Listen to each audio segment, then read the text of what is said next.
The president's remarks about possible unilateral action if China doesn't climb on board will do nothing to diffuse tensions here on the Korean Peninsula, especially at a time the North Koreans are trying to enhance their nuclear weapons capabilities. It also puts a focus on the 28,500 American service members here and the risk of hostilities. Ready to fight tonight is the slogan at Osan Air Base. It's fighter jets just a 3-minute flight from the North Korea border. The jets are ready for combat mode. We are ready for combat mode. We train to it all the time. Even when we go out on just regular training missions, we're training to those combat skill sets. Also at Osan Air Base, we got a rare peek inside the Air Operations Center, where operators are the first to detect the North's ballistic missile launches. Their missiles already putting millions in the region at risk, including tens of thousands of American military personnel and U.S. civilians, like teachers Steve and Leah Rigby, who live in Seoul. So do the threats from North Korea, do they rattle you, or do you take them with a grain of salt? I think we've heard the threats so many times, like, oh, it's spring, we're going to hear another threat that South Korea is going to be turned into like a fire. Yeah. We've heard it before, and nothing's happened before. Seoul is a modern metropolis of over 10 million people. It hardly looks like a place under constant threat of military attack.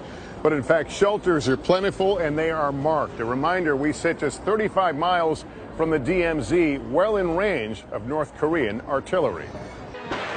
But what's casting a chill all the way to Washington is North Korea's claim to be working on an intercontinental missile and a smaller nuclear warhead capable of reaching the U.S. This is a threat of both rhetoric and growing capability. Right now, it appears to be going in a very reckless manner.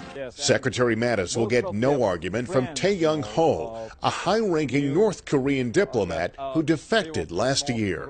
And whenever I was asked this kind of questions, I always tell them that Kim Jong-un is a person who did not even hesitate to kill his uncle, even his half-brother. So he is a man who can do anything. In addition to missile developments, activity spotted on this commercial satellite photo suggests North Korea may test another nuclear warhead soon. Think of this as two streams that are moving toward each other. You never want the streams to cross.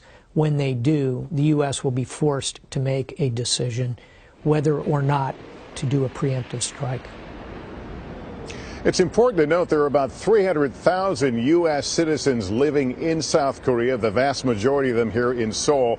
I attended a briefing with U.S. military officials today who said a lot of their planning is focused on how to get those American civilians out if, in fact, hostilities were ever to break out. We're spending a couple of days here in South Korea, the military giving me unprecedented in some cases and certainly rare access. We'll share more tonight on Nightly News. Matt and Savannah will send it back to you. All right, Lester, thank you so much. Hello, Today fans. Thanks for checking out our YouTube channel. Subscribe by clicking that button down there and click on any of the videos over here to watch the latest interviews, show highlights, and digital exclusives.